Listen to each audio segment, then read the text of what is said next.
Morning. Today is Wednesday, January 19th, 2022, and the time is 10:20 a.m. We're reconvening the briefing meeting for the purpose of interviewing semifinalist candidate Michael Gaal in our superintendent search, and welcome Mr. Gaal. We appreciate you taking the time to interview with us. At this time, I'll turn it over to Debbie Jordan, our board chair, for introductions. Good morning, Mr. Gaal, and welcome. Good morning. My name is Debbie Jordan, and I am the chair, and I also represent District 4. I would like to introduce my colleagues. We have Miss Mary Fisher from District 1, Miss Melissa Giovanelli from District 2, Miss Chris Patrica from District 3, Miss Gwen Gittens from District 5, Miss Betsy Vaughn from District 6, and Miss Kathleen Morgan from District 7. Along with my colleagues, we also have our communication team that's keeping us running today, and our administrative team as well. The board is pleased to have you as one of our top candidates for the superintendency of the school district of Lee County. I'm going to explain the process to you. We have asked everyone the same questions, and we have gone through the same process with each and every one of the candidates. We have approximately an hour and a half for the Q&A. Prior to that, we would give you 3 to 5 minutes to have an opening statement. Then each board member will begin with the interviewing questions, which will have approximately, you would have approximately 3 to 5 minutes to respond per question. I will let you know when we're getting close to, well, Ms. Fisher will let you know when we're getting close to the end. And at the end, you will have an opportunity to ask us any questions that you may have, or share some final thoughts with us. So as we go ahead and proceed, if you would go ahead and do your opening statement, I would appreciate it. And again, welcome. Good morning. Thank you. It's so nice to actually be here. I've been in Fort Myers since yesterday morning in an effort to try and see if I could understand a little bit more about Lee County. I came down on my own dime, and having come from New Jersey, you can imagine that I'm smiling widely because the weather has been just so delightful. So good morning to you all, and thanks for making the time. Let me start with just a couple of thank yous. First, again, the chance to meet and speak with you all today. Any conversation about public education, to me, is time well spent, whether it advances my candidacy or not. I've learned a lot about Lee County in just the last couple of weeks as I've forwarded my application for this superintendency. Secondly, again, the chance to come down to Fort Myers and Lee County has really been a pleasure. I've been immersing myself in your board meetings and your state report cards, but the last 24 hours of which I've driven across your beautiful city and county and reached 81 different school sites and seeing each one of the campuses has really got me excited about this opportunity. I believe the potential to make this an A school district where every student is loved, challenged, and prepared to reach their fullest potential and thrive in society is clear to see. Finally, I want to thank you all for the detailed discussion a week and a half ago on the review of my candidacy thus far. You learn a lot when you hear about how you come across on paper after watching a 6-hour board meeting. I'm going to start there to clear up a couple of items about my candidacy, my letter of intent, and resume that clearly were not conveyed. First of all, I could not be prouder of my military career. I chose to not spend too much time talking about my 25 years as an Air Force officer and pilot because you're hiring a superintendent, not an officer or a pilot. But if there's ever a board retreat and we all need to fly somewhere, I'd be happy to sit up front and get us there faster and safer. I can tell you that the leadership and change management parallels between the military and public school systems are very easy for me to see, but perhaps they're not as easy for others. I retired as a full colonel. I heard in the conversation the internet had me as a lieutenant colonel, but I'm very proud of having made 06. In 2014, I received the highest accolades across my career in every command opportunity. My primary areas of focus were education and training, where I reached instructor pilot in all 7 aircraft that I flew. I was lauded once as the top instructor in the Air Force. I certainly know good teaching and learning when I see it. I was also a primary area of focus on foreign policy. I was part of the Obama team that helped craft the drawdown from Iraq, and I was a mobility pilot and air refueler, which means that I have tons of experience in operational efficiencies and optimizations of large, complex systems. What I really got from my military time was how to be accountable, and I learned how to do that first and foremost by being a fearless leader. Secondly, I would be remiss if I didn't address my time in public education and their short tenures in each one of the stops. I came to public education on this idea of continuing servant leadership. I've been a servant leader in the military, although some might think that the military is about my way or the highway. I'd always been a team builder and a collaborator, trying to bring my team to advance our goals furthest and fastest. When I came into public education, I retired out of the Pentagon on a Friday and landed in Detroit on Monday morning, eager to make a difference. I'd always sought to make a difference. I was very excited to be part of Governor Rick Snyder's state turnaround effort and stayed until he announced 2 years later that he'd be closing the effort as part of the larger Detroit City bankruptcy. Obviously, there are challenges in breaking out smaller systems within larger systems, and the governor felt that it was time to reincorporate the smaller state turnaround effort back into the core work of Detroit Public Schools. I couldn't be prouder of knowing that many of my systems and structures continued on in the new Detroit Public Schools Community District. I left Detroit and moved out to Oakland, California for a slightly larger system and became chief of staff. I was hired directly by the superintendent. We had just crafted our strategic 2.0 version of his second tenure in Oakland when he announced that he would be taking the chancellorship of DC Public Schools. I was honored and humbled that he asked me to join him as his deputy and eagerly moved back to the East Coast. I've tried to get I-95 out of me, but it just seems like no matter how hard I try, I find my way back to the East Coast. Despite his hurried departure from D.C., I was asked by the mayor to stay an additional 6 months to compile and complete the annual budget, the first billion-dollar budget schools budget in D.C.'s history. Again, my strategic efforts in D.C. continued despite my decision to step aside following budget passing to allow the mayor a clean slate for a new chancellor's team. If situations permitted, I would have gladly stayed in each one of those districts for many years. But in the end, the fact that my works impacted and prevailed is what was more important to student outcomes, not my actual presence. Instability in leadership in stressed K-12 systems is a national problem. I look forward to both a long and impactful tenure in Lee County. These first stops in K-12 taught me that it's more about the students than it is about me or the other adults, and reaffirmed what I learned in the Air Force on service before self. Thirdly, I then left administration and went into the private side of education. I wanted to see if I could have broader impact faster across systems by helping to bring in efficiencies and stronger programming and services across a wider variety of districts and settings.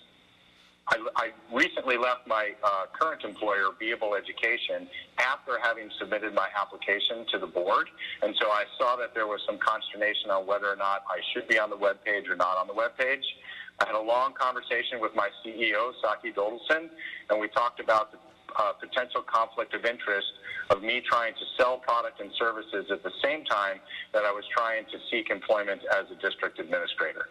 I felt very strongly that when my name came across people's emails and cell phones, that they thought of me as a potential leader for their system and not whether or not they had to endure another sales pitch. All of my former supervisors in the private side are available for references upon request. I retain very strong relationships and talk to them all the time. This decision to step aside from the private sector and really highlighted for me the need to be clear, consistent, and transparent in messaging. As we start this interview, I just want to recap 3 takeaways of a short framework that I hope you can expect to hear from me today and hopefully see with me in partnership in future at Lee County. First of all, leadership matters. Active engagement with students, staff, and community cannot occur in a passive system. Leadership drives accountability, and accountability to a strategic plan will produce outcomes for students. In other words, Executing with fidelity is often more important than the strategy itself. Students are the reason. I see this riddled through all the Lee County webpage and information that is shared. Without the students, there is no district. It may be a 14-year product line to go from pre-K to 12, but we have to be accountable to that. Every decision we make has to be connected to student outcomes. And communication and transparency are key. Well, whether talking about legislative policy or changes to the lunch menu, who and how the district communicates is critical to its success. Physical presence in schools and community, strong media messaging, student voice, cultural relevancy can all make the strategic plan come alive. It's why I drove to 81 school sites yesterday. Most importantly, flipping the script. What I want you to hear from me today is I'm not your traditional candidate. I've made a career of successful decisions by challenging the status quo and making sure that I look at the equation from both sides, not just the left side where the variables are, but challenging the constant on the right-hand side of the equation. Students deserve it. They deserve us to think harder to ensure that they're ready for their future and for us to hand the reins over to them. I look forward to your questions. Thank you. I'll begin the questioning today with, during the first year, how might you go about determining the strengths and weaknesses of our district, and what specific steps would you take? Okay, that was Ms. Fisher, right? Thank you. Yes. It's tough to see. You're not coming up on the center screen, but I don't know if technology can help us with that, if the speaker would come up on the center screen so I could see them. But that's fine. Thank you, Ms. Fisher. My first year plan would be an extension of what I tried to do in the first 24 hours. You have to go on an active listening tour, an empathetic listening tour, and understand what the needs of the district are. All your candidates will come in with strong predispositions of what they believe the district needs, but coming in and telling people what they need in a community that they've lived in their entire life and maybe for generations is not the way to foster partnership and collaboration. So I would seek to get to all of the 80-plus school sites within the first year and be able to engage with all of not only the subsectors of the way the district aligns the three different regions, but as well as your districts as well. I think that is kind of a three-part strategy, which is one, engaging with schools, two, engaging with community, and three, engaging with the local economy to be able to do that.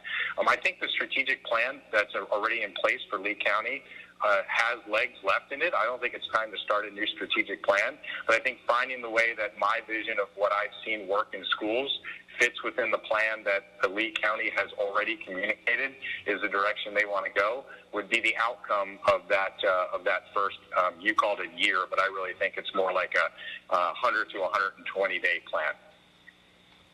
Awesome. Thank you very much. And now I'll turn you over to Mrs. Giovanelli, our District 2 representative.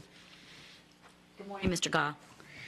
How would you build a good working relationship between the board and the superintendent?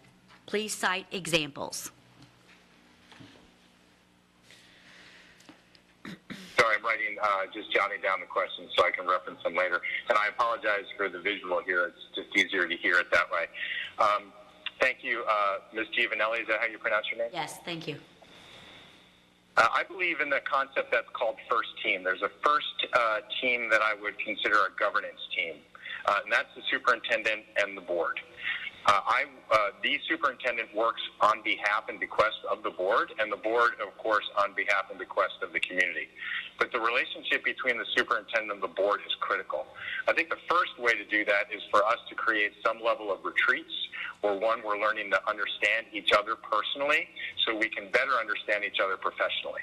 We don't have to like each other personally, but we do have to find ways that we are respectful of each other, that we can operate professionally. I think it's easier if we all like each other, but I do think that, difference in personalities or ideologies might put us in sometimes opposite corners.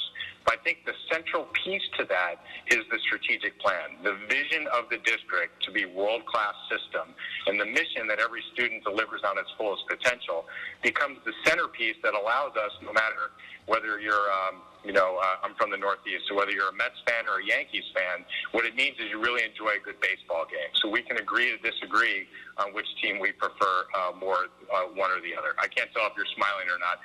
I'm hoping you're a Mets fan because that happens to be I'm blue and orange. But back to your question. The relationship is critical, that we spend as much time together in spaces where we can develop trust and respect for one another. The other thing that I think is critical to this relationship is that when I speak to the board, I speak to all of the board. So when a question comes in from one board member, the response goes to the board. I'm certainly answering the one board member's question, but there's no secrets, there's no one-off conversations. It is a governance team of which we operate as a Board of Education and a superintendent.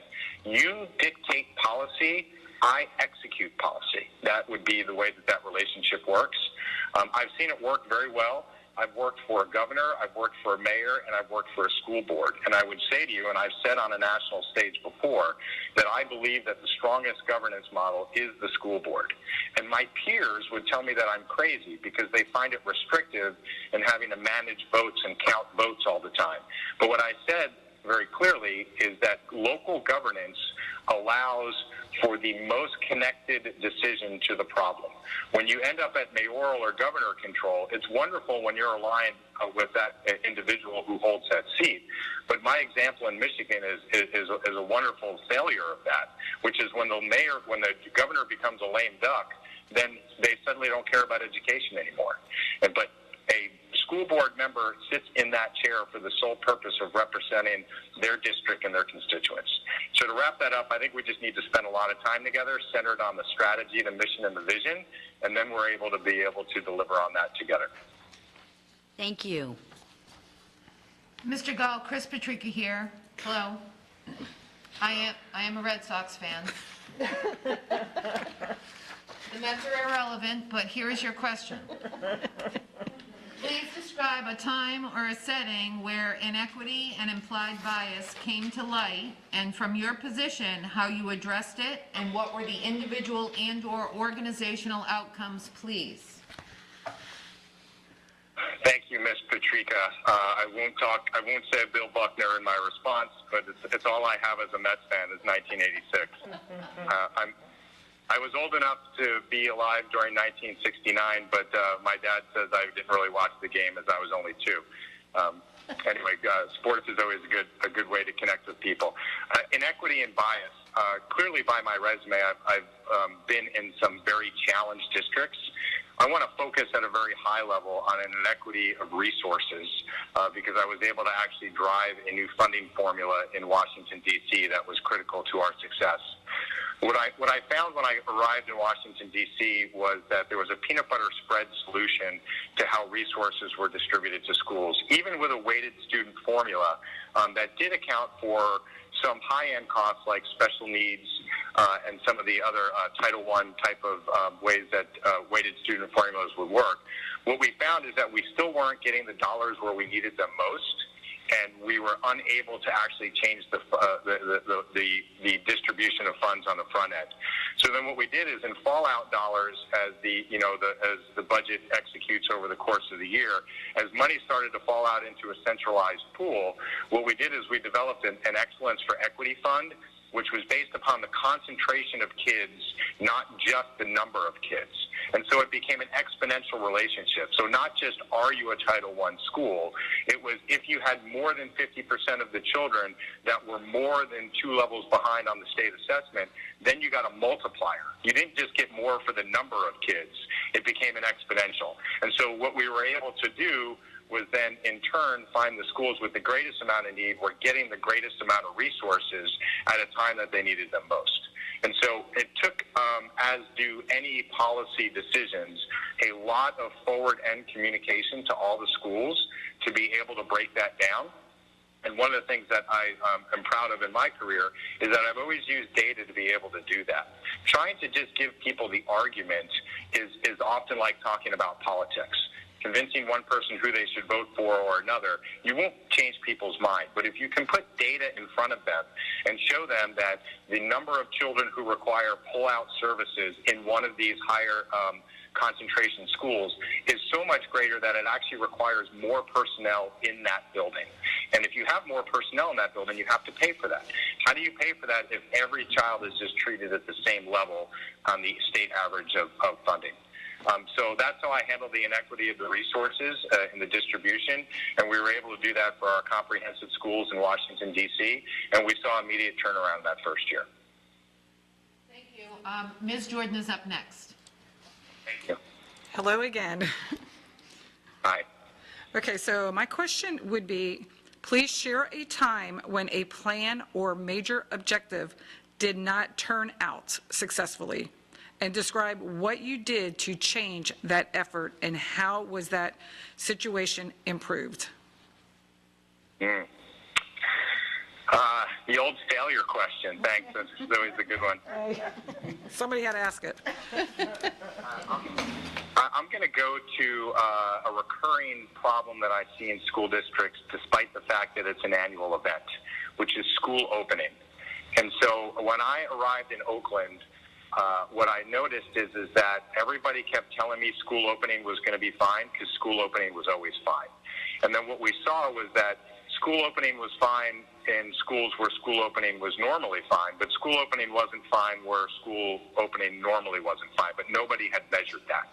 And so what we did is we took a look at that and then we started doing some backwards planning and creating milestones beforehand instead of just the ubiquitous countdown of 3 days until school starts. So we created a phased way that schools would go through their school opening plan and that there were milestones that they had to meet. So what this allowed us to do was then in that subsequent year, the district was better informed knowing where the challenges would be. More often than not, this will come upon a building that has some type of modernization or you're expecting, a new building opening, and the contractor will promise you that things are good to go. There's an accountability piece that works with the contractor, but just normal school opening, I found that my lower performing schools were not as prepared 60 days out as my higher performing schools. And so we were able to back that all the way up. And I'll give you just one particular example. We would not allow teachers to depart at the end of the school year until they actually had their room cleared inspection for that it was ready for next year. Where often what we had been hearing was teachers will get to it when they get to it, let them go, it's June or it's time to go. And what we found was that became a limiting factor as we got ready for school the next year because people had put it off. And that's a very small example. The more macro conversation is we just put a phasedology metric in to determine how it is that we were preparing for the opening for school year. Great. Thank you so much. Appreciate that. Ms. Gittens? Yes, good morning. And Good morning. I have suffered through trying to get ready for school in the beginning and get the bulletin boards and all that. So that was an interesting example. Thank you for that. My question is, America is facing a vast teacher shortage. What strategies would you put into place to combat that crisis? Hi, Ms. Gittens. Nice to see you finally, although your mask is kind of hiding the video. There you are. When you watch hours and hours of board meetings, you feel like you know people, and then I realize this is the first time you've all seen me. So That's a double-edged sword, so we will just accept that, yes. Thank you.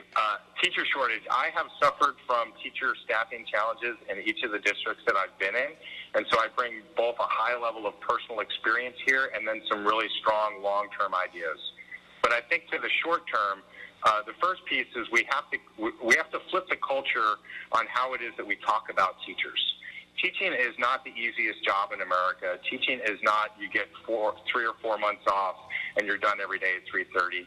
I come from a family of teachers, and so I think, first of all, the way that we talk about teachers and celebrate them is akin to the way that I felt that the military flipped from going post-Vietnam, where the military was terrible, and then going into post-9/11, where I couldn't walk down the street without somebody thanking me for my service. I once went to a veterans on Veterans Day. Many of the school districts around federal bases would do a parent-teacher conference because they knew that the spouses that worked would be off. And I once went to one of my children in Fairfax, Virginia. I went to a teacher conference on Veterans Day, and the teacher said to me, "Thank you for your service." And I stopped and I said, "Thank you for yours." And she looked at me like nobody had ever thanked her once. And so I think there's, so I'm going to go through this pretty quickly. I think there's really quick things that communities can do that can celebrate it. Do you know every time I go to the movies, I get a discount? Do you know the hotel that I'm sitting in right now in Fort Myers, I only paid like $120 to be here because I'm a military member? Why don't we do those types of kickbacks locally for teachers? Why don't we create tax incentives for teachers who live within the district that they pay a lower property tax because of the work that they do? We do similar things for other first responders. I think teachers should start to be lumped into this group where they're celebrated for the work that they do instead of being vilified for the hours that people believe a teacher does or does not work. So that's number one. Number two, we have to commit to doubling down on growing our own. Teachers will flame out in the first 5 years if it's not a good career match for them. So I do believe, and I'll talk a little bit about recruiting, there is recruiting opportunity. But for teachers that are in the system, we need to create simplified pathways for them to add endorsements so we know that we're doubling down on the known performer. So if you happen to be the first or second grade teacher of the year in a local elementary school like Allen Park, and then you happen to also be very good with kids with special needs, but you don't have an endorsement, the district ought to find a way that we're partnering with local higher ed that we can get them that endorsement at an accelerated time and at a reduced cost. Asking teachers to always put that on their own back is too much. And then what you'll get is lifelong commitment. Because anytime the Air Force or any system has ever invested in me, I felt more invested in them in return. And then finally, I will go back to recruitment. This is a wonderful part of the country. This is a state that has decided that teaching and learning is important despite the challenges of the pandemic. And so all politics aside, kids have been learning in Florida the entirety of COVID-19, which means that the learning loss is less here. There's still learning loss because the challenges of social distance and the sick rate that has happened is real. But we should be recruiting nationally for people to come here, which means we should be working with the Florida Department of Education to ease reciprocity. If you have a teacher's license, you ought to be able to come in here, start at full salary. If there's 3 classes you got to take at night, we'll figure out how to do that. But we make it too hard for teachers to move across states, and then sometimes we make it too hard for them to move even within the state. And we can also be partnering with the local higher ed. The final thing I'll give is this idea of, this idea of investing early. If students are interested in careers in teaching, we ought to have scholarships or relationships with local universities that give them an opportunity to go into education as long as they come back and work for us. Very simple contract. It would be very easy for us. Many of these children are going to be able to go to school at reduced rates based upon their family background or their FAFSA application. Why not tie that to our future success? Thank you very much. Appreciate it. And now Ms. Vaughn will speak. Good morning. Hi, Ms. Vaughn. If there were a conflict between different community groups in the district over a particular issue, how would you resolve it? Please cite examples that you have used. Good morning. It's nice to meet you. My first goal is that I at least move from a 0 to a 1 or a 2 on your rubric, having watched some of the challenges and how you saw my candidacy, but I thank you for your question. Conflict is unfortunately a real part of operating in a school district. I started yesterday down in Bonita Springs and drove up through the south, across the east, all the way out to Lehigh Acres, and then finished my way through Cape Corals last night. I did not get to the Barrier Islands. My friends have told me that when I get there, you'll want to stay a little bit longer than just driving by the school site, so I'll hold that in reserve. But what I saw is that there are very specific cultures and communities in neighborhoods within this district. And so I'm going to go back to my time in Oakland, where I saw very similar divides, where we were almost an equal 25% representation of white, Latino, African American, and Asian Pacific Islander. And so what happened is there's this term that I've come up with, which I call the inequity of equity. So this idea of equity, of how do we drive resources where they are needed most, then becomes, well, what about me? And then there's never enough dollars to go around. So when I was in Oakland, we had a conflict like that, where we had very strong programming for African American males. It was called African American Male Achievement, AAMA. It's nationally recognized. It was grown in Oakland, California. It's a wonderful program. It celebrates young men of color, and we've been able to infuse. They were able to infuse a lot of that programming into all the high schools in Oakland, not just the school where it had started. But then what happened is there was conflict by other cultures and races within the community who felt that there wasn't an equivalent investment in their children. And so what we were able to do is actually meet and determine what were the needs of that community, and then actually allocate dollars against those needs. And so I think the answer to your question is, first of all, you have to listen empathetically. I couldn't go in there and say to them that black boys needed more than brown boys when somebody was living in a Latino community and not an African American community. Particularly as a white male, it wasn't my position to try and live somebody else's life. What he was able to bring to me was the need. He was showing slipping test scores, slipping attendance, lower college readiness, and lower college acceptance. And so what we were able to do is carve out specific dollars and take what we saw that worked in the first program for African American males and parlay that over into the Young Latinos organization for males. Since I have left, they have now doubled those down, and there are specific programs as well for females of both black girls and Latino girls. My point on the conflict is I think you have to empathetically listen, you have to use the data and get people to focus on the data, but you have to be willing to compromise. If you come in so strong that you're right, then you're not empathetically listening. And so I think that's the first step to it. Thank you. Appreciate your answer. Thank you. Mr. Gaal, what has been your success as a school leader in partnering with higher education and the business community? Please mention the partnerships that have developed as a result of your leadership. Okay, I'm going to span two different districts for that. Hi, Ms. Morgan. Nice to meet you, by the way. First, on higher ed, I developed a very strong relationship in D.C. with American University and their School of Education. It is in the northwest part of the district. And what we were finding, I came and, gave some, I led some of the seminars that they were doing, talking to the students of ed about the challenges in D.C. And then I met with the dean, and we realized that our success rate for student teachers and their tenure within the district was much lower than we thought it would be, given the quality of American University's School of Education.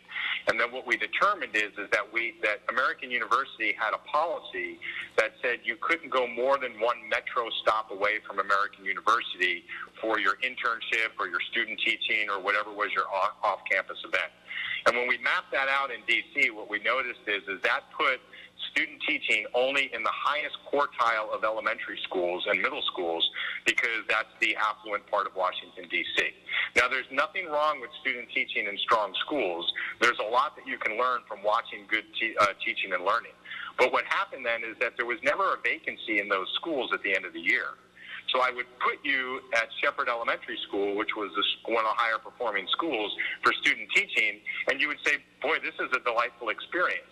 And then I would hire you east of the Anacostia River, where kids were coming in 3-4 years behind in the first grade. They hadn't had universal pre-K, they hadn't had kindergarten readiness standards, they didn't have the social emotional skills ready to go, and first-year teachers were then burning out and leaving. So what we were able to do with American University is we expanded to a two-stop policy, and that only extended their students by another 5 or 10 minutes on the metro. So it wasn't a great risk of too much time for them, and it put them in the spine of the city, where we were seeing that we actually had really high-quality schools that still had really challenging classrooms and students to deal with. and they always had turnover. And so, although it never became a formal policy, what really happened was you didn't get a student teacher if you didn't have a forecast vacancy. Because then it wasn't student teaching, it was really your first year of probation where you were still learning. And so then when you were hired, you had a whole year's worth of experience. So that was a wonderful example. I'll switch back to Oakland, where I was the district committee chair for the relationship with Kaiser Permanente, which is the large health management corporation, particularly on the West Coast. So we were able to partner with an HMO and bring in, I'll just call them student wellness and family wellness supports to schools, particularly where kids were missing an inordinate amount of time due to health issues. And so we were able to supply these services on site. I think a more commonly generated term for that is community schools. And being able to partner with that with the local health provider really accelerated our ability to go after chronic absenteeism and just improve the overall health of students. Thank you so much. Thank you. Next up is Ms. Fisher. Thank you. Mr. Gaal, I really like that response. As superintendent, what would be your role in the budgetary process? And please specify. What was the last part? My role in the budget and what? Your role in the budgetary process, and please specify. Oh, and specify. Thank you. Budget is my favorite topic. So I spoke with the Council of Great City Schools as both a district leader and then as on the private side, and I would always say two things. Categorically, there is not enough money in public education. Period. Dot. Even with all the ESSER dollars that have dropped down, we are not giving school districts the amount of money that they need to be able to implement the programs that children need to be successful in life. However, there is more waste in public education than I have seen in any sector. And I'm coming from the Department of Defense, where I have seen tons of waste. And I think the missing critical piece is a lack of fiscal acumen and accountability. Most school districts and states run an annual budget, of which is really only a 9 or a 10-month budget. In that 10th month, as long as nobody's going to jail, then they just start over again. In some states, there's actually not an ability to roll over money that you save, and there also isn't necessarily a requirement to balance the budget on money that you overspent. Sometimes I used to call this shake a tree. If you're short of money, just go to the Medicaid fund, shake the tree, another couple of $1 million will fall out. If you're short of money, just slow down your hiring by 3 or 4 weeks, and magically a couple of $100,000 will appear. Fiscal accountability is the responsibility of the superintendent. I happen to know of a couple of different private partners who actually deliver these types of services where you can actually track your budget spend against your strategic initiatives. Nothing's more frustrating than saying this is the year that we double down on early literacy, and then when you run the numbers at the end of the year, you find out that your staffing is down 10% on the early literacy team and that your experience is down by 20%. That's not a matching of the strategy to the resource. So there's nothing more important to a district than its budget, because it's how it actually delivers on all the words that they say. So matching those dollars, I think it needs to be fully transparent. I also believe that the ESSA mandate after No Child Left Behind asks that districts now make transparency to school level budgets. But when you look at them, they're so high level. They literally say we have 30 teachers, a teacher's $100,000 a piece. So this is how much our school-based budget is. It has to go deeper than that. It has to allow the community to understand where you're putting your dollars so you're accountable for it. So I'll give you just a little bit more on budgets. I know I'm taking a lot of time here, but this is one of my areas that I've spent a lot of time on. A is accountability. T is transparency, and E is equitable. You have to have those three components to every piece of the budget. And so what will happen is that people will make an equitable decision and say, we need to give more dollars. I'll take, what was one of the schools, Tanglewood. Tanglewood needs more dollars. So you put more dollars to Tanglewood, but there's no accountability at the back end of it. What happened with that? What happened with the extra teacher that we supplied to an elementary school? Did we see targeted push-in supports? Did we see targeted pull-out supports? Were there increases in those students at risk and the end-of-the-year assessment? Yes or no? Doesn't mean that the individual was bad or the decision was bad. It just means that the information needs to close itself out in an accountable way. Thank you. I have a lot to say about the budget. Thank you very much. It's the soup's responsibility. Hey, you adequately described that, too. Now I'll turn you over to Mrs. Giovanelli. Thank you. What experience have you had in working with a community of diverse elements, such as social, economic, and educational levels, culture, race, and ethnicity? Please explain in detail. Thank you. Thank you. Again, I'll reference my resume. I'm having been Detroit, Oakland, and Washington, D.C. I'll give a very specific example. While in Detroit, we had a family that had 3 or 4 different sets of children living with them, all related, but the mom had kind of taken over many of the kids within the family. And she was one of the strongest supporters of our local elementary school, and yet she had a hole in her roof. And so it was frustrating to see that there weren't systems to be able to contribute and support. So we were able to partner with the local Habitat for Humanity and bring the school back as the workforce to repair the hole in her roof. That's a hyper-specific example. But I would say holistically, and again, one of the reasons why I came to Fort Myers yesterday and I wanted to spend the time here is I'm what you would call a walk-a-mile type of leader. I learn the diversity and the challenges of a system by spending time there. I'll give another example. While in Washington, D.C., I was meeting the chancellor at a local school. He had a personal driver because his time was critical. I took mass transit, which was the metro, to a bus, and I walked 4 blocks. And I got there, and he actually passed me on the way on the last 4-block walk. And he rolled down the window and he said, "Would you like a ride?" And I said, "No, I'm learning more in these last 4 blocks than I ever thought possible."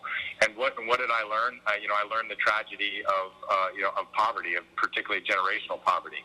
As you come by any one enclave, there's a chance that there's drug paraphernalia or there's other illicit activity that's happening in and around the school. You don't get that if you don't spend time in the community. I think this comes a little bit from my upbringing.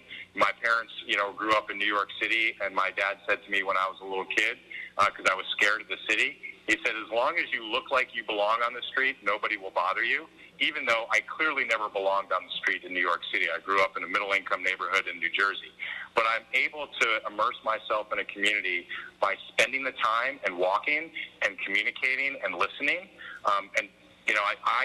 I felt a very strong presence of Lee County in every community that I was in. There's very strong signage that this is a Lee County school. It's very clear that they're connected. And so I think this idea of just spending as much time as possible in those communities will gain you the respect and the trust of the community that you can speak on their behalf. Thank you. Mr. Gaal, Chris Patrica here again. Your question is, what would you do to positively impact student achievement? Please discuss in detail successful efforts to narrow or close identified achievement gaps in your current district. Great, thank you. Student achievement, that's what it's all about, right? I think the first thing is we need coherent and aligned programs across the district. I haven't done all my homework yet, but having, spent a lot of time with this, my favorite piece of paper, can you see that? That's the district map. It's not showing. And all the different codes on the bottom. I see that there are a ton of programs that are offered for families and students, and I understand the enrollment process and kind of the loose choice that exists. I'm just not sure that there's a clear pathway for every family to go from pre-K to 12 with the continuum of those programs. So can I find an IB elementary school, and does that give me an opportunity to then attend the IB diploma high school? That type of thinking. So I think alignment of a pathway is number one. Number two, I think this idea of leaning in as strongly as you can early. Multi-tier systems of support really need an incredible amount of emphasis in Tier 1. Tier 2 and Tier 3 services are critical, but I find that sometimes a weak Tier 1 response will just overpopulate Tier 2 and Tier 3 students, which then overwhelms the system. So you lean in early to be able to do it. I'm not really a fan of the term assessments, and I know that there's a state bill going forward right now to kind of redefine this idea of the Florida State Assessment. And what I liked when I saw that was it's asking for actionable feedback. So I don't call them assessments. I call them baselines for us to be able to understand where students start and how they're progressing through the system. I think this idea of exit tickets, informative assessments to inform the summative assessment is the way that you actually get there. This idea that if we just hold our breath, everything will be okay in the end has proven that it doesn't work. And it particularly doesn't work for kids that are furthest behind. When students get to that magic of I am 1 year behind, the system crumbles underneath them because you can't make up a year in a year. At best, you can make up what I would say is about a quarter of a year in a year. So there's a two-axis framework for me when I think about student achievement. First is time. Students that are furthest behind need more time. And second is quality. They need access to the highest quality program and the highest quality teaching that exists within the district. More often than not, as teachers continue to get stronger, they have a tendency to rise up in the quartile of students that they are teaching. My training from the military was to run towards the sound of fire instead of away from it, and so I like trying to match and incentivize the strongest teachers into the classrooms of highest need, because that's a way that I can both accelerate on time and on quality. I've had great success in the districts that I've been in really just what I used this term earlier, which was operating with fidelity or executing with fidelity. The school district already has a curriculum of choice. I don't want to go and start all over again. What I want to do is make sure that the teams are using the resources that are supplied to them in a way that allows them to get the most out of them. Whether you bought Scholastic's book or HMH's book for social studies is not the difference on why kids are or are not achieving on social studies standards. How it is that we teach that curriculum and give the supports that teachers need is the thing that's missing there. I do have a question as follow-up. You said that you don't call them assessments, you call them something else, and I didn't catch what you said. Baseline. Yeah. Yeah, and let me clarify that. I don't have the right to call them something different. I'm not like changing policy lines in the school district. I like to refer to assessments as baselines. Okay. Where did you start? In order to measure any level of improvement or get feedback of how things are going, I need to know where you start. I think, I know that we use the term assessment in an evaluative way, but we forget the fact that we're a school district where our job is to teach. So if our job is to teach, we need it to be a feedback system that allows us to understand what was learned or not learned, so we can go back and teach it again. And, in certain systems, that's called a reteach, not just whether or not we met the objective. It's not a binary conversation. If it were a binary conversation, what we would see is we would see student populations greatly decrease, and the champion would graduate. Our requirement is that everybody graduates. So we have to go back and continue to teach. So I find the term assessment to be evaluative. I like the idea of baselining and understanding where it is that we can improve. And as a matter of fact, it's a strategic objective for Lee County, is continuous improvement. It's not continuous evaluation. It's how it is that we become a self-learning system. Fantastic. I appreciate the clarification. Thank you. Ms. Jordan is next. Okay, first of all, I have to tell you, I do agree with what your father stated to you. Mm-hmm. If you belong, if you look like you belong, no one will bother you, so I do appreciate that. I agree totally with that. My question to you would be, what do you consider to be your major strengths as an administrator?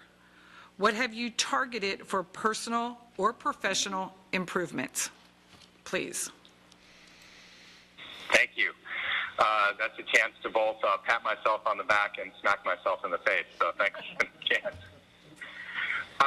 I think I'm most proud of my ability to build team.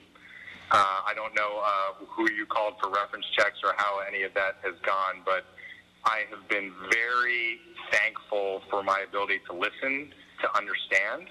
As anyone, I have a lot of ideas, but I have found that most of the best ideas already exist, and they just need to be found, fostered, and fulfilled. And that my job has been to kind of pick that up out of the field and then run with it as an administrator. And so the idea of teaming goes a couple of ways for me. In both Oakland and D.C., we created a workflow process on our strategic plan that broke down silos by taking what had normally been the Office of Responsibility and putting it on an angle and making sure that there were informed and other members of nearby silos on the same team, cross-functional collaboration, but then they would report out as that cross-functional team.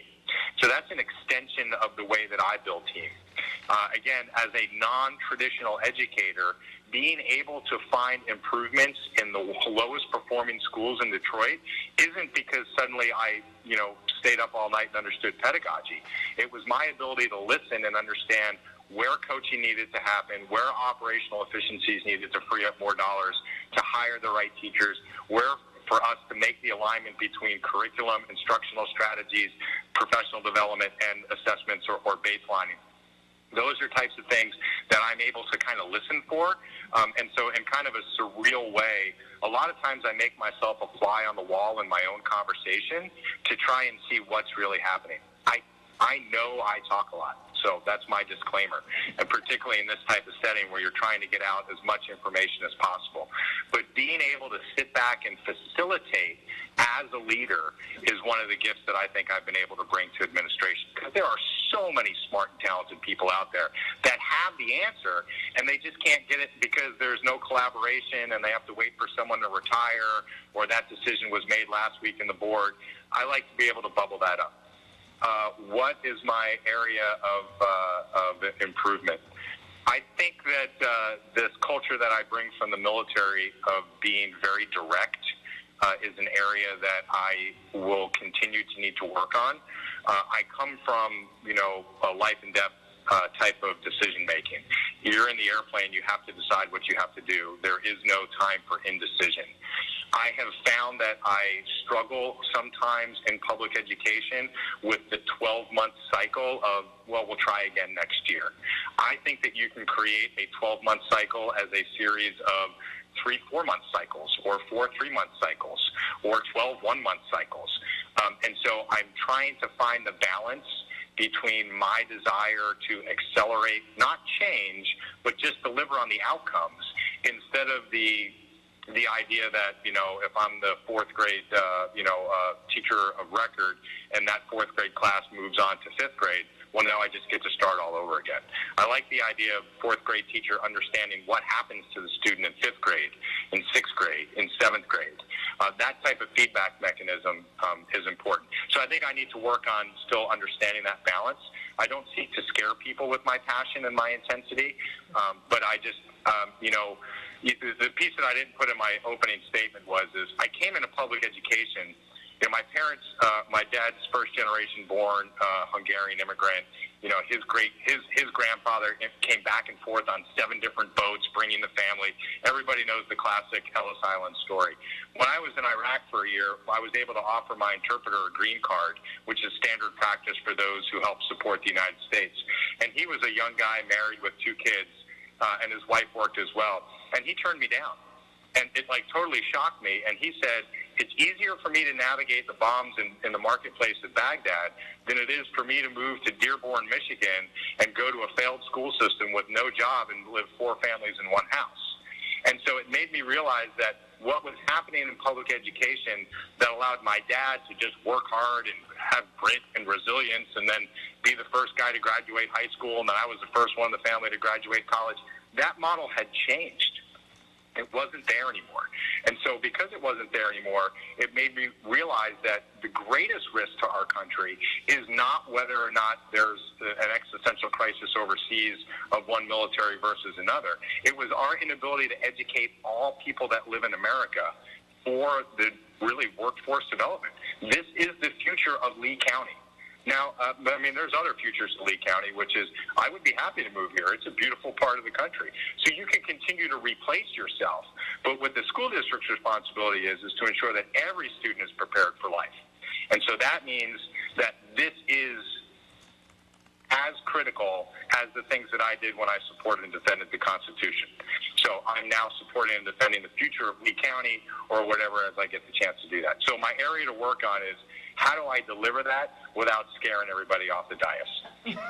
Well, thank you. I don't think that you've scared any of us. We're pretty strong up here. So next will be Ms. Gittens. Yeah, I just want to take a minute to remind everyone that we're a little bit more than halfway through the questions, and we are scheduled to end at 11:35, which gives us another 20 minutes. Thank you. So, okay, Thank you, Ms. Fisher. thank you. So that means read fast, right? Okay. Ms. Gittens. The next question is, how would you handle decisions that are unpopular with the public but educationally necessary? Please cite actual examples. Great. Thank you. I'm going to go faster now. I'll actually just try and go shorter instead of faster. Data, and you have to communicate the data. The data needs to be transparent, so it's not a surprise. So if the data is available on the website or in the parents' hands through, report cards or however these things are shared, then you have a centralized starting point that everybody knows. So you use the data to inform the decision. And I think you said earlier that someone from the communications department was in the audience. You have to be actively communicating that. An example that I would give is, I've closed schools before.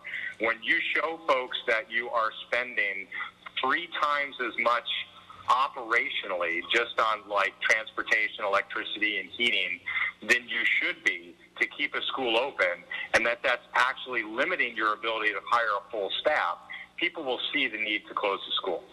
And so I've been able to do that. And I'm not for school closure. I do think that there are other ways for us to be able to populate the schools and use the buildings appropriately. But I just think that using data and clear and transparent communication allows you to take the emotive language out of the conversation. Thank you very much. Hi again. By the way, I am a Jersey girl. Not scared.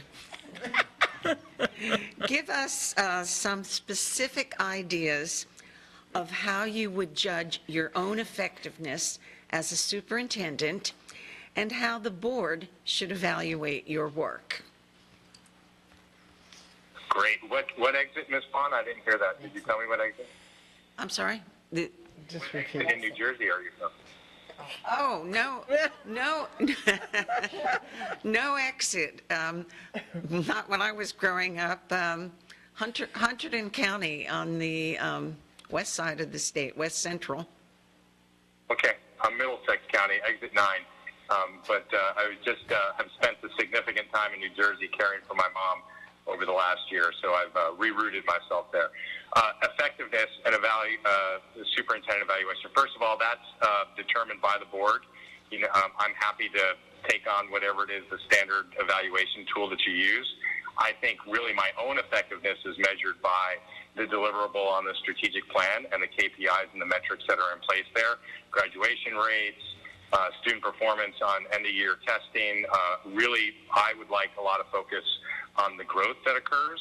I noticed that the state report card is a B, but I also noticed that there's an awful lot of schools on the comprehensive and targeted school list, on the supports list, and I think it was 37% of the elementary schools, 30% of the middle schools, and 57% of the high schools scoring a C grade. The good news is nobody's below a C, but in order to become an A district like Lee County strives to, we're going to have to move those C's up, and we're going to have to do that quickly. If you dig in by cohort, you will see students at risk are not closing the gap. there is still strong performance in many parts of the district, and there are lessons to learn there. I did notice that the homeless population had very strong growth, so there's some analysis to do there as well to see how we can learn those lessons in other places there. But my effectiveness is really as determined by the board. I'm happy to be accountable. I've been accountable in every aspect of my career since the day I left for the Air Force Academy. So whatever you determine as my level of effectiveness, for me, I can just feel it. I can feel it when I walk into a building. I can feel it when I walk into a room. Are we a team? Are we on mission? Are we on vision? If we are, then we're succeeding. Sometimes the numbers might lag. I think we've seen that through COVID. All the reporting that I just referenced is 2019. I don't know what's happened in 2020 and 2021 in Lee County because I can't find the data for it. But I do think that it's a general feeling. I have mentor superintendents who have said to me, no confidence vote, then, I'm happy to go. I'm not here to prove you wrong. We're supposed to be a partnership. So as long as you want me to serve, I'm happy to serve. And when you don't want me to serve anymore, then we can have that conversation. Thank you. Mr. Gaal, please describe your beliefs about student discipline and safety. Student safety. Let me tell you that as I drove around yesterday, I could not get into a high school no matter how hard I tried. So, but I was able to get into every parking lot of an elementary school, and so I do think it tells us a little bit about how we measure risk. I think there's a long and a short answer to this. I think the short answer is Lee County is doing a marvelous job of using resources appropriately to ensure that their buildings, their students, their staff, their community are safe. Without a doubt. That's clear everywhere I go. There are gates, there are gate guards, there are people who are paying attention, there's signage that tells me that I'm under surveillance. I'm surprised that nobody pulled me over that after having get into 81 school sites that said, watch out for this car, this guy's casing the joint. But I think the longer term conversation is we have to develop relationships with both students and with communities that we know what's happening. And if you know what's happening, then you might not feel as obligated to have all the external pieces that people need to feel safe about their daily existence. When I have been an administrator before, I used to come home at night and say, the thing that keeps me up at night is an active shooter. Because I knew that if somebody really wanted to do it, all the fences that you have and all the gates that you have are not going to stop it. Now, it might mitigate it, and it might have a very fast response. I saw an active police car at every campus that I was at yesterday. Obviously, that needs to happen in the state of Florida. Stoneman Douglas is just a few years ago, right? We still live those experiences. And I think in the long term, what we really want to do is we want to develop relationships with students where adults know them, and then we get to this place where we're starting to feel and think about what's happening with a student's life every day to understand how we can mitigate that on the front end such that we're not forced into, gates and police response. So I think it's a two-part system, but I feel very strongly that Lee County has positioned itself where it needs to currently, but I also think that with the amount of resources available, we can develop relationships that would be less targeted that way. To get to discipline specifically, I think that's another area where you need to be very careful. Anytime a child gives a inappropriate behavior, it is a manifestation of another issue in that child's life. Adults need to remember that. Now, there are physical safety issues that have to be addressed. I totally agree with that. So there is a set of rules or protocols where we would draw the line, but we need to remember that when a child is crying for help, it might not be the way that my child or your child has cried for help. So we need to make sure that we have staff that are trained in de-escalation, in restorative justice, that we're making connections with kids, because once you're 1 year behind or once you're labeled as the kid that's a problem, you're always that child with a problem. So somebody has to build that bridge. Holding 8- and 10-year-old kids accountable for the rest of their life makes no sense at all. We understand cognitive development. We understand behavioral development. We understand that you just can't do that. So it's on the district to be able to have those programs in place, but yet provide the supports that the staff need to be able to feel safe. Thank you so much. Ms. Fisher. Yes, thank you. Mr. Gaal, Given the changing dynamics of public education, what do you see as the critical issues in the next 5 years? Well, the critical issue in the next 5 years is going to be, can we sustain the resources that we've just tossed at everybody for COVID? So the downward trend of funding for public education was very steep prior to COVID. And districts were cutting, and there were teacher strikes, and we were having to reevaluate benefit plans, lots of downward pressure on budgets. And then suddenly COVID hit, which was a double windfall because the government spent a lot of money, and two, districts didn't spend a lot of money. Buildings were closed in many states, saving lots of operational costs. So people are cash flush and cash rich right now, but they don't realize that they're actually facing a fiscal calamity if they don't rethink how it is that they deliver public education. So it's fiscal. Thank you very much. Okay, Mrs. Giovanelli. Thank you. What is it about the position that makes you want to change, what makes you want to make a change at this time in your professional career? Please be specific. Specific. I'm going to go a little bit back to Jersey. I had teachers who made a difference in my life, and I've sought to make a difference in everyone's life that I've touched, both in the military, as an administrator, and then on the private side. I just feel that now is the time in my life. My children are all grown. I have the flexibility to do the things that I want to be able to do without impeding upon, negative impacts for my family. I'm ready, but I also know that I'm not as prepared. Anytime that I thought I was prepared for a role, I found out in the first week how unprepared I was. So I come into any administration conversation interview recognizing that I have a ton to learn. I have a ton to learn about Lee County. I have a ton to learn about the strong programming that exists and the decisions that were made to date to get there, and to be that active, empathetic listener driving forward. But I just have come to a place in my life, ma'am, where I just am ready to go all in on making a difference. I have flexibility as a retired colonel. I have a pension that I get from the military. So for me, finding the right location with the right needs that match my skill set is why I'm taking limited conversations for superintendencies. But I think now is just the time. I also would say that I was very upset in watching COVID as a leader of sales departments and seeing how much disarray existed in the school district. I saw a lot of passivity in the way districts were being managed. Everybody would throw their arms up with woe is me. And again, I'll go to the state of Florida saying we're keeping schools open. And magically, whether you were a very blue district or a very red district in the state of Florida, everybody seemed to figure out a way once that policy was decided. So I think it's time for active leadership, and I think I'm positive that that's a skill set that I bring to bear. Thank you. Okay, so we are at the end of the interviews, and I really appreciate you being here with us. We now have you now have an opportunity to ask any questions if you have any of us, and I will now return this back to Ms. Fisher. Thank you. So, Mr. Gaal, do you have any questions for the board at this time?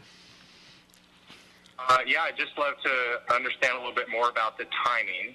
It seems that you all will make a next cut decision early next week, but I'm trying to understand what happens then. Is there going to be a one-day visit, a three-day visit?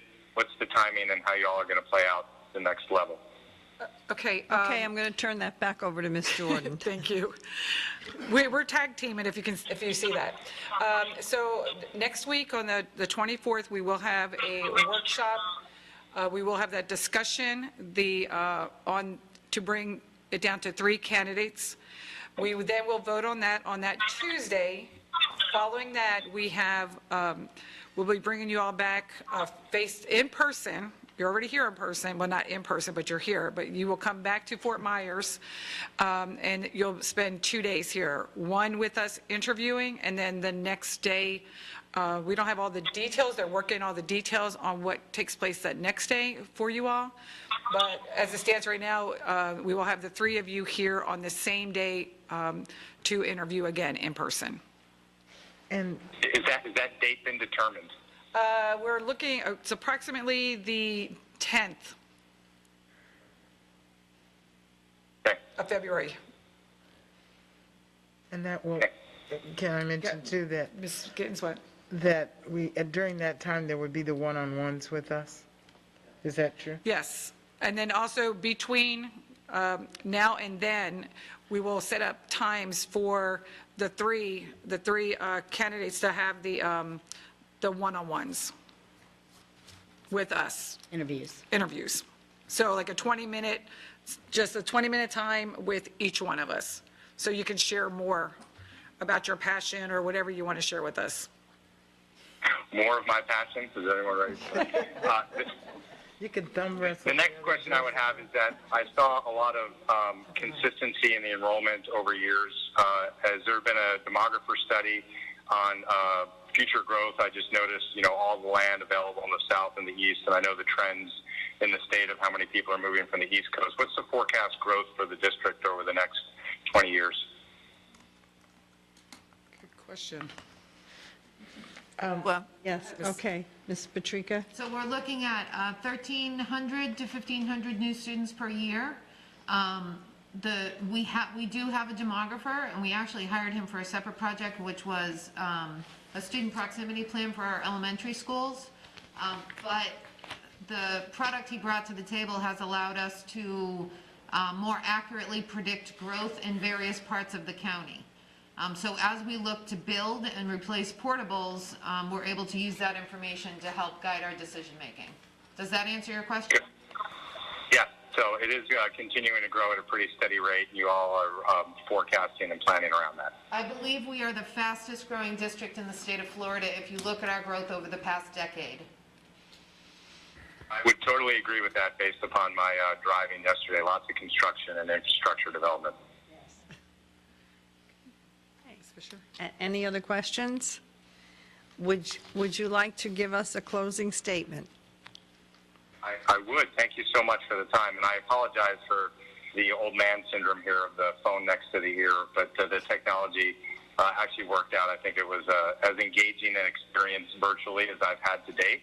And so I appreciate everybody allowing us to quip back and forth on sports and exits and all the other things that we need to know about each other to be able to work together.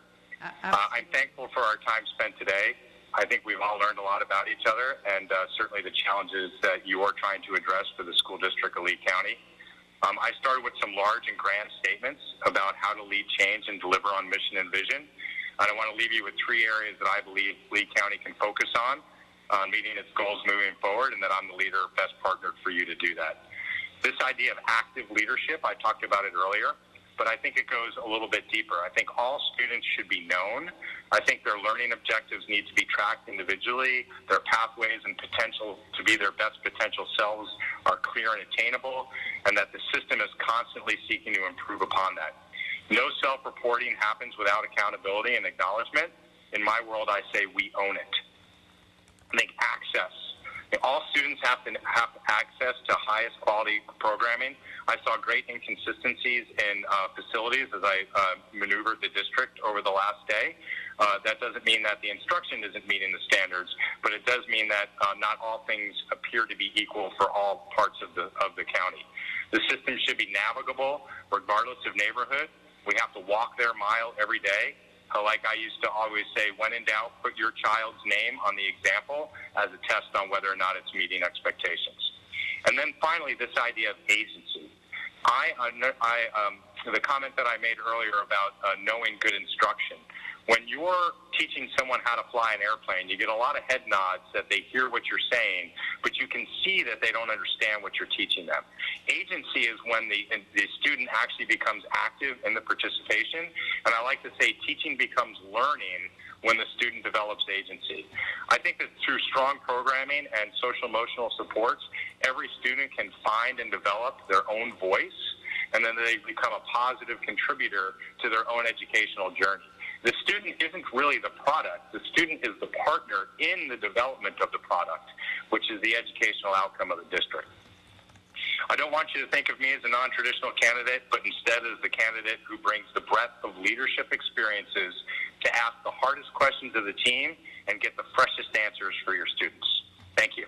Thank you very much, and we appreciate you taking the time to be with us today. Enjoy the rest of your visit in Lee County, and we look forward to speaking with you soon. All right. Bye-bye. Enjoy your day. I'll see you at the airport. Okay, we'll meet you there.